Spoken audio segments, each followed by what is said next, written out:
Hello, my dear students. In this video, we will study the first poem of the First Flight book. Now, in first chapter, two poems are there. First poem is Dust of Snow and second poem is Fire and Ice. Both poems are written by very famous poet Robert Frost. Robert Frost was an American poet. He took birth on 26th March 1874. Robert Frost was great at sharing the beauty of the world around him or beauty of nature with us through his poetry. Some of his famous poetry are Dust of Snow, Fire and Ice, The Road Not Taken, etc.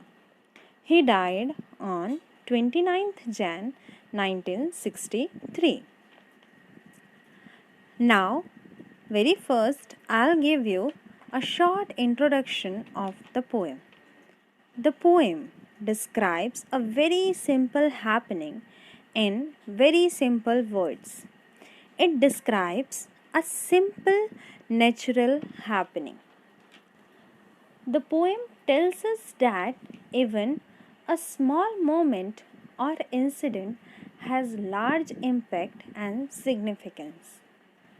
The poet is upset in the beginning of the poem, but a small incident of falling of snow changes his mood totally.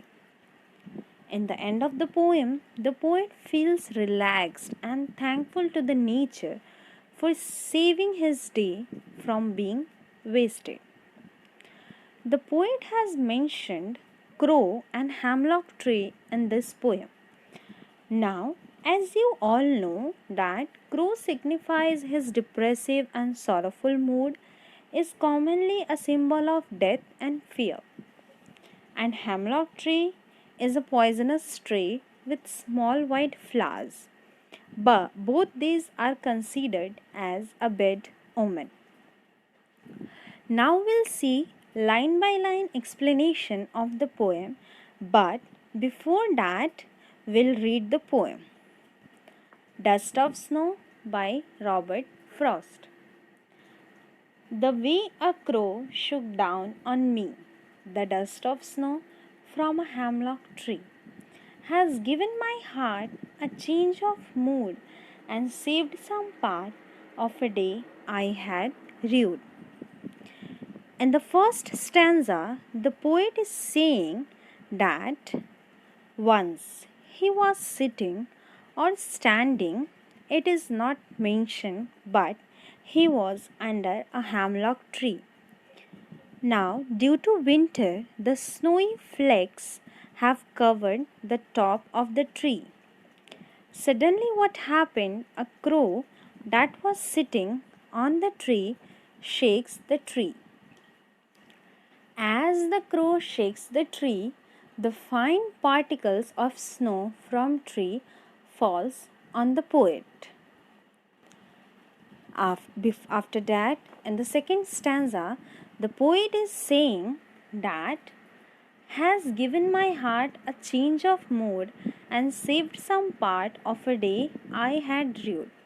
Means, as the snow from the tree falls on the poet, the soft and cold touch of snow changes the poet's mood from sad to happy. He starts feeling soothed, peaceful, and refreshed. In this way, a simple moment proves to be very significant and saves rest of the day of poet from being wasted and held in regret. He thus becomes happy as it saves his rest of the day from being wasted, or we can say from being held in regret. Since the crow is not associated with goodness, it is ironic that in the poem it is doing a good deed. By shaking off the snow, also he chose the hemlock tree which is usually associated with poison and toxicity. Anyway, the beautiful snow that adorns the poisonous hemlock tree's branches is shaken off by a scary crow. So, we can say that Robert Frost uses the elements of the fearsome crow and the poisonous hemlock tree to do something good. Now, we'll see literary devices which is used in the poem. Very first, we'll see rhyme scheme in this poem. Now, as you all know that the very first in line, last word crow, and on the third line, last word snow are rhyming with each other. Crow and snow. So we'll name it as A. In the same way, second line, last word me, and fourth line, last word tree are rhyming with each other. So we'll name it as B.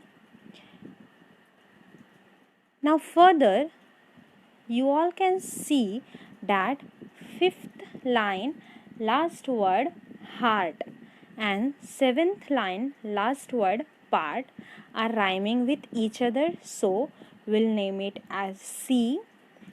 In same way, sixth line mood are rhyming with last line, that is eighth line rude. So we'll name it as D. So in this way, rhyme scheme which is used in this poem are AB, AB, CD, CD.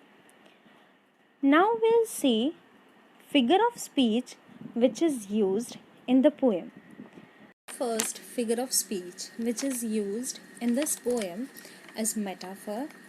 Metaphor is a figure of speech which means comparison. In this poem, poet is comparing falling snowflakes from hemlock tree with dust. Second figure of speech which is used in this poem is alliteration.